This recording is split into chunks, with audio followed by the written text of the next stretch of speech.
Good morning दोस्तों, स्वागत है आपका ब्राइटेस्ट टेक में। और हमारे इस सीरीज़ में, इंट्राडे की सीरीज में, जहां हम डिस्कस करते हैं डेली बेसिस पे 2 या 3 स्टॉक्स, मार्केट के ट्रेंड कि मार्केट कैसा रहने वाला है, कैसा हमारा मार्केट रात में रहा है, यूएस मार्केट कैसा रहा है, उसके अकॉर्डिंग एशियन मार्केट में क्या चल रहा है और आज हमारा मार्केट जो है वो कैसा ओपन रहने वाला है। तो ये सब सारी चीज़ें हम डिस्कस करते हैं, प्लस में आपको कुछ स्टॉक्स भी देते हैं जिस स्टॉक को आप उस डे पे वॉच लिस्ट में रख सकते हो। ठीक है, वॉच लिस्ट में रख सकते हो और उस स्टॉक में आप बाई या सेल कर सकते हो ताकि आप उसमें से अच्छा खासा प्रॉफिट गेन कर सको। समटाइम्स जो मैं स्टॉक बताता हूँ वो आपको इंट्राडे के लिए है, वो स्विंग के लिए भी काम आ सकता है। तो आप अपने हिसाब से देख सकते हो, अपनी स्टडीज़ के अनुसार से, अपने टेक्निकल इंडिकेटर्स के हिसाब से कि वो स्टॉक आपको क्या इंट्राडे में भी काम कर रहा है, क्या वो स्विंग में भी काम कर रहा है, उसमें आप अपना ट्रेड वगैरह कर सकते हो। तो बिना देर किए डिस्कशन हम शुरू करेंगे। शुरू करने से पहले अगर आप हमारे चैनल पर अभी नए हो और चैनल को सब्सक्राइब नहीं किया, चैनल को सब्सक्राइब कर ले और बेल आइकन को भी प्रेस कर दे। तो कि देखो, बेल आइकन प्रेस करने से क्या होता है कि जो भी वीडियो हम आप लोग को अपलोड करते हैं ना, उसका नोटिफिकेशन आपको टाइम मिलता है ताकि आप कोई बेटर अपॉर्चुनिटी मिस नहीं कर देते हो। ठीक है, तो इसलिए ये इंपॉर्टेंट है कि आप सब्सक्राइब के साथ में बेल आइकन को भी प्रेस कर दें। तो चलिए डिस्कशन शुरू करते हैं और आते हैं अपने वीडियो की सीरीज पे, इंट्राडे वीडियो की सीरीज पे। क्यों आते हैं? क्योंकि ऑब्वियसली बात है, ज़्यादा लंबा वीडियो हो जाता है ना तो फिर अपलोड करने में दिक्कत होता है और आप लोगों को भी ज़्यादा देर तक स्टे होना आजकल के टाइम में बहुत दिक्कत है ना। जो ना रील आ गया है ना, तो लोग रील की वजह से फोकस पॉइंट घट गया है। तो फोकस पॉइंट घटने की वजह से लोग जो है ना बहुत कम देर तक 8 मिनट 10 मिनट के वीडियो पे टिक पाते हैं। इसलिए जितना वीडियो छोटा रहे उतना अच्छा रहे। तो आते हैं अपने सबसे पहले निफ्टी के ट्रेंड को देख लेते हैं कि निफ्टी एक्चुअली में कल रहा कैसा है। अब देखो, निफ्टी जो है ना कल में काफ़ी वाहियात रहा है मेरे से तो पूछो तो लिटरली में, क्योंकि कुछ खास निफ्टी में देखने को मिला नहीं। मॉर्निंग आवर में ठीक ठाक गया था, उसके बाद में फिर वही मूड में चला, सेम सेम मूड में क्लोज हो गया। मतलब कि 20-30 पॉइंट गया, 20-30 पॉइंट नीचे गया, उसी के बीच में रह गया निफ्टी में दिन रात दिन भर। तो वो क्या बोलते हैं उसको, उसलिए कंसोलिडेशन फॉर्मेट में रह गया। मार्केट में कुछ बढ़िया ट्रेंड देखने को मिला नहीं। ठीक है, तो इसलिए यहाँ पे कुछ खास प्रॉफिट कल के डेट में बना नहीं है, राइट। क्योंकि मार्केट में इसलिए भूचाल नहीं हो रहा है, रीज़न ये है कि अभी जो वर्ल्ड ऑर्डर है वहाँ पे कुछ खास पॉजिटिव न्यूज़ आ नहीं रही है। एशियन मार्केट गिर रहे हैं, यूएस मार्केट गिर रहे हैं, ठीक है। तो जिसकी वजह से इंडियन मार्केट पे उसका इफेक्ट पड़ रहा है।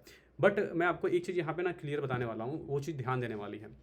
ध्यान देने वाली बात यह है कि लगातार पिछले कुछ दिन से जो एफ आई और डी आई आईज, इनको आप मानते हो ना इंस्टीट्यूशनल इन्वेस्टर, इनका हेवी बाइंग हो रहा है इंडियन मार्केट में। अब सोचो कि इंडियन मार्केट में जब इनका हेवी बाइंग हो रहा है फिर भी स्टॉक जो है वो गिर रहा है, कुछ खास पॉजिटिव नहीं दे रहा है। यानी कि मतलब ये है कि ये ट्रेंड के अकॉर्डिंग चल रहे हैं। ठीक है, बट ट्रेंड अगर न्यूज़ एक भी पॉजिटिव आ गया ना दोस्तों, तो ये काफ़ी हेवी रैली देगा। क्योंकि आप ये देखो ना, F I I D I दोनों बाई कर रहे हैं। अब जब दोनों बाई करते हैं तो ऑब्वियसली बात है मार्केट में ट्रेंड आता ही आता है पॉजिटिव, और ये आएगा। ये जो आप देख रहे हो ना ट्रेंड निगेटिव का, ये ज़्यादा दिन तक टिके रहेगा नहीं। जैसे ही वार का कुछ ऐसा अच्छा न्यूज़ आ गया या फिर कुछ वर्ल्ड ऑर्डर में कुछ अच्छा पीस न्यूज़ आ गया, तो आपको यहाँ से इंडियन मार्केट में काफ़ी हैवी रैली देखने को मिल सकती है। दूसरा हम आते हैं कि कल का जो मार्केट रहा है, जो कल लेट नाइट हमारा मार्केट क्लोज हुआ वर्ल्ड ऑर्डर में, एस जी एस निफ्टी यानी कि गिफ्ट निफ्टी, और फिर S&P 500 कैसा रहा, डॉजन कैसा रहा, यूएस मार्केट, क्योंकि यूएस मार्केट का बहुत बड़ा इफेक्ट होता है हमारे इंडियन मार्केट में भी, एशियन मार्केट में भी। तो उसके बारे में जानना हमें बहुत ज़रूरी होता है पर डे पे। तो हम अगर S&P 500 की बात करें तो ये भी कुछ खास रहा नहीं है, थोड़ा सा बढ़ा था, उसके बाद में गिर के ही क्लोज हुआ है। 1.85 का आप यहाँ पे देख सकते हो गिरावट देखने को मिल रहा है। और दूसरा अगर आप डॉजन पे भी आते हो तो डॉजन भी 44 पॉइंट के आसपास में गिरा हुआ है, गिर के क्लोज हुआ है। तो एवरेज अगर देखो तो अभी कुछ भी ट्रेंड नहीं है मार्केट में, ना ही यूएस मार्केट में ना ही एशियन मार्केट में, राइट। बट फिर भी अगर मैं आपको SGX निफ्टी यानी कि गिफ्ट निफ्टी की बात करूँ कि गिफ्ट निफ्टी आज एशियन मार्केट ओपन हो चुका है ऑलरेडी, ठीक है। तो एशियन मार्केट में गिफ्ट निफ्टी हमारा क्या दे रहा है, क्या शो कर रहा है, क्या पॉजिटिव इंडिकेशन है या फिर निगेटिव इंडिकेशन है। तो यहाँ पे जब आप SGX निफ्टी ओपन करोगे तो देखोगे यहाँ पे कि ये 14 पॉइंट के आसपास में हाई दिखा रहा है। यानी कि आप इसको बोल सकते हो ना कि ना हाई ना लो, मतलब एवरेज के आसपास में चल रहा है। आप सोचो तो फ्लैट फ्लैट ओपन हो सकता है, मे बी बढ़ भी सकता है, मे भी गिर सकता है, कोई कुछ नहीं कर सकता क्योंकि इसमें ट्रेंड नहीं बता रहा है, ये ट्रेंड नहीं है, ठीक है, फ्लैट है। तो अब जब ये मार्केट ओपन होता है ना उसके बाद ही 9:30 या 9:40 के आसपास में आप बता सकते हो कि मार्केट में क्या। देखो अब तो ये जीरो हो गया, ये मॉर्निंग में बढ़ा हुआ था, अभी जीरो हो गया, अभी -0.5 चल रहा है। यानी कि ट्रेंड सही नहीं है, मे बी मार्केट गिर भी सकता है। तो अब जब हमारा मार्केट ओपन होगा ना तो उस टाइम पे आप प्रिडिक्ट कर सकते हो कि हाँ मार्केट अब कैसा रहने वाला है, अब डे में कैसा जाएगा। मेरे ख्याल से बढ़िया तो रहेगा नहीं, ठीक है, देखते हैं कैसा होता है ओपन। अब हम आते हैं अपने दो स्टॉक पे, जिस स्टॉक के बारे में हम आज डिस्कस करेंगे, और वो स्टॉक आपको वॉच लिस्ट में रखना है और आपको सही पोजीशन मिले तो उसमें बाई करके आप ट्रेडिंग से पैसा कमा सकते हो। तो आते हैं अपने वो दोनों स्टॉक पे। सबसे पहला स्टॉक जो हम बात कर लेते हैं ये है आपको TD पावर। ठीक है। टीडी पावर को हमने क्यों लिया है, इसके पीछे रीज़न है, और रीज़न हम यहाँ पे डिस्कस करते हैं। सबसे पहला यहाँ पे की पॉइंट आप देखोगे कि जो कैंडलस्टिक का फॉर्मेशन है, आपको मैंने हमेशा बताया है कि स्टॉक मार्केट में सिर्फ दो ही चीज़ें काम करती हैं, वो एक है वॉल्यूम ट्रेंड और दूसरा है कैंडलस्टिक। अगर इस चीज़ को आपने समझ लिया ना, तो मार्केट में किसी भी इंडिकेटर की आपको ज़रूरत नहीं है। आपको कोई भी इंडिकेटर जो आपको बता रहा है ना, वो सब एक टाइम पे फॉल्स हो जाएगा, बट ये जो है ना, वो फॉल्स कभी नहीं हो सकता है। आप इसको अगर फॉलो कर लिए तो मे बी आप आने वाले कुछ टाइम में ना बढ़िया प्रॉफिट गेन कर सकते हो। तो आपको सबसे मेन इंपॉर्टेंट चीज़ है कि ट्रेंड को फॉलो करना, कैंडल स्टिक के फॉर्मेशन को समझना, क्योंकि कैंडल स्टिक के फॉर्मेशन जो है ना, आपको साइकोलॉजी बताता है ट्रेडिंग का, कि ट्रेडर्स जो है क्या कर रहे हैं उस पॉइंट ऑफ टाइम में, राइट। तो यहाँ पे आप अगर देखो, आपको मैं दिखाता हूँ, यहाँ पे आप देखो, ये जो एक डाउन ट्रेंड आपको दिख रहा है, राइट। इस डाउन ट्रेंड के बाद में ये कि हेवी यहाँ पे जो रेड कैंडल बना है, तो यहाँ पे आप देखना ये जो वॉल्यूम है पूरा रेड में है, बट उसके बाद जो नेक्स्ट वॉल्यूम बना है ना, वो वाइट में बन रहा है। यानी कि यहाँ पे जो सेलर्स है जो अब वीक हो रहे हैं, अब यहाँ पे बायर्स जो है ना, वो हेवी हो रहे हैं। अब जब बायर्स हेवी हो रहे हैं, ऑब्वियसली बात है, जब बायर्स हेवी होते हैं तो क्या होता है, मार्केट पॉजिटिव की ओर जाता है, मार्केट में भूचाल आता है, मार्केट में एक पॉजिटिव इंडिकेटर शो होता है। अब यहाँ पे पॉजिटिव इंडिकेटर आपको कैसे शो हो रहा है, मैं दिखाता हूँ। रैली हो सकता है यहाँ पे, क्यों, इसके बाद का जो कैंडल ओपन हुआ है, आप इसको इंडिसीजन कैंडल भी बोल सकते हो, बट ये पॉजिटिव में बोल सकते हो। क्यों, क्योंकि इसके टेल्स तो लंबे हैं, बट बॉडी भी ठीक ठाक है, छोटा कैंडल है, ठीक है, बट पॉजिटिव इंडिकेटर दे रहा है। बट उसके बाद का जो कैंडल है वो डिसीजन कैंडल है। अब ये यहाँ पे ये जो कैंडल बता रहा है ना आपको, एक डिसाइसिव कैंडल है। क्यों, अब देखो इसका जो ओपनिंग है वो कहाँ पे ओपनिंग है, यहाँ पे आप देखो, इसका जो ओपनिंग है इसके क्लोज के एबव ओपनिंग है। ओपनिंग के बाद में एक हेवी रैली देखने को मिला है, बट सेलर फिर भी यहाँ पे हेवी होके इसको प्राइस को यहाँ पे क्लोज किया, यानी कि ज़्यादा हाई पे क्लोज होने दिया नहीं। तो इसके बाद जो नेक्स्ट कैंडल आज बनता है, अगर इसके एबव बनता है, तो आप यहाँ पे एक हेवी रैली देखने को मिल सकता है आपको, और उसके लिए आप बाई के लिए जा सकते हो, क्योंकि ये काफ़ी समय से गिर रहा है। तो यहाँ पे एक हेवी रैली आपको देखने को मिल सकती है अगर इसके बाद में कैंडल पॉजिटिव बनती है तो। अब यहाँ पे आप देखो एमएसडी जो है वो क्रॉस ओवर करके इसी लेवल में क्रॉस ओवर कर चुका था, ठीक है, क्रॉस ओवर करके गिरा, बट अब यहाँ पे एमएसडी का जो एंगल है ना, वो अपवर्ड मूव कर रहा है, राइट। तो अपवर्ड मूव कर रहा है, तो यहाँ पे एक आपको इंडिकेशन क्लियर पिक्चर मिल रहा है कि ये अब पॉजिटिव की ओर जा रहा है चार्ट।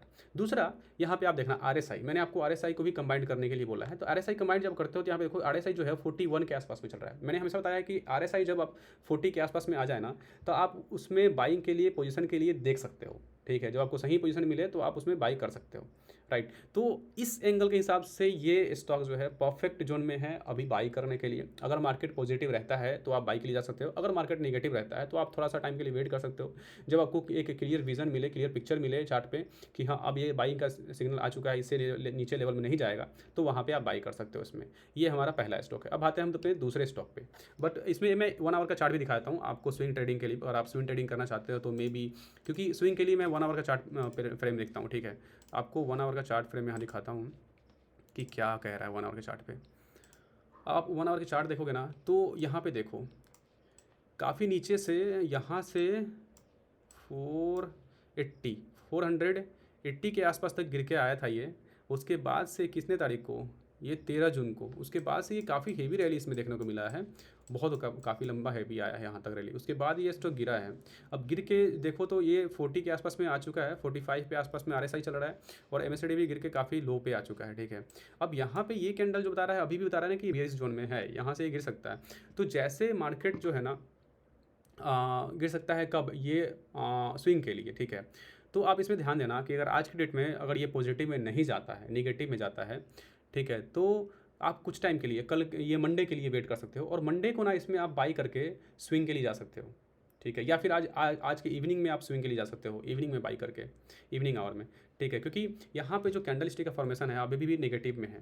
अगर इसके बाद में कोई कैंडल स्टिक अगर बनता है और ये एमएसडी का जो एंगल है वो पॉजिटिव की ओर जाता है, क्योंकि यहाँ पे 40 के नीचे आरएसआई आ चुका है, तो मे बी 40 के आसपास में अगर मे बी यहाँ से अगर ये बढ़ना चालू होता है, तो फिर यहाँ पे एक हैवी रैली आपको देखने को मिल सकता है, जो कि 500 के ऊपर तक, 530 के ऊपर तक खींच के ले जाए। तो यहाँ से आपको एक अच्छा खासा प्रॉफिट गेन हो सकता है अगर आप स्विंग के लिए भी जाते हो तो देख लेना, आपको जैसा सही लगे आज के मार्केट के अकॉर्डिंग ऐसा कर सकते हो आप। दूसरे हम अपने स्टॉक पे आते हैं, इसको मैं 1 आवर से 5 मिनट कर देता हूँ, राइट। ये हो चुका है 5 मिनट का चार्ट। अब हम आते हैं अपने दूसरे स्टॉक पे, मिनट, यस। GAM फॉडलर। अब ये स्टॉक का आप यहाँ पे चार्ट फ्रेम देख सकते हो, काफ़ी बेयरिश चार्ट है। ठीक है, यहाँ पे आप देख सकते हो कि जो सेलर है वो काफ़ी लो तक ले गए थे, बट उसके बाद में बायर्स से भी होकर इसको ऊपर खींचने की कोशिश की है। ठीक है, लास्ट आवर में तो ये कैंडल जो बता रहा है ना, ये काफ़ी बेयरिश कैंडल बता रहा है कि काफ़ी बेयरिश जोन में चल रहा है ये चार्ट।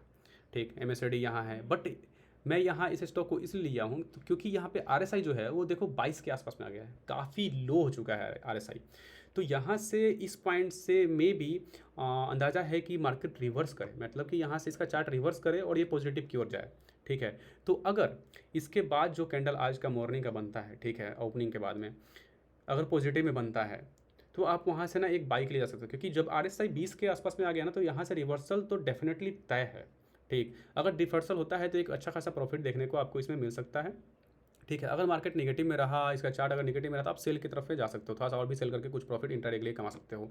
ये इंट्राडे के लिए बात हुई, चाहे क्योंकि आपको यहाँ पे ट्रेडिंग की साइकोलॉजी दिख रही है, यहाँ पे कैंडलस्टिक का पैटर्न दिख रहा है आपको, और दूसरा आपने अलाइंड जो किया हुआ है टेक्निकल्स, वो भी आपको चीज़ें समझ में अच्छे से आ रही है कि मार्केट किस ट्रेंड में जा सकता है। दूसरा मैं इसको 1 आवर के चार्ट फ्रेम पे देखता हूँ।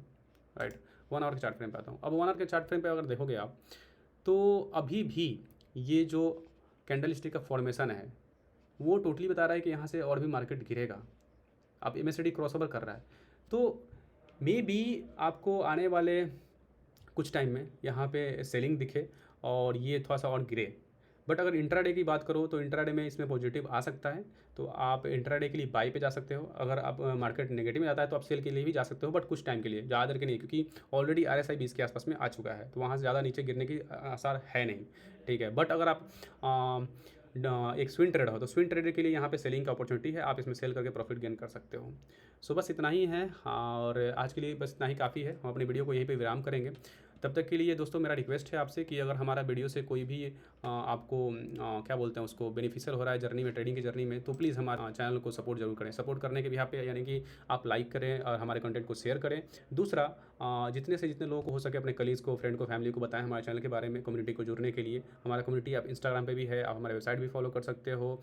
वहाँ पे आपको डेली बेसिस पे कुछ ना कुछ आर्टिकल्स मिल जाएंगे, रिसर्च आर्टिकल, जिससे आप रीड करके इन्वेस्टमेंट का डिसीजन ले सकते हो। ये सब चीज़ें हैं, हम स्लोली अपने चैनल पे इंप्रूवमेंट करने की कोशिश कर रहे हैं। जब आपका सपोर्ट होगा और आपके सपोर्ट से जो हमारा चैनल ग्रो करेगा, तभी हम बेटर चीज़ें ला सकते हैं। So thank you for watching, see you in next video, till then bye bye.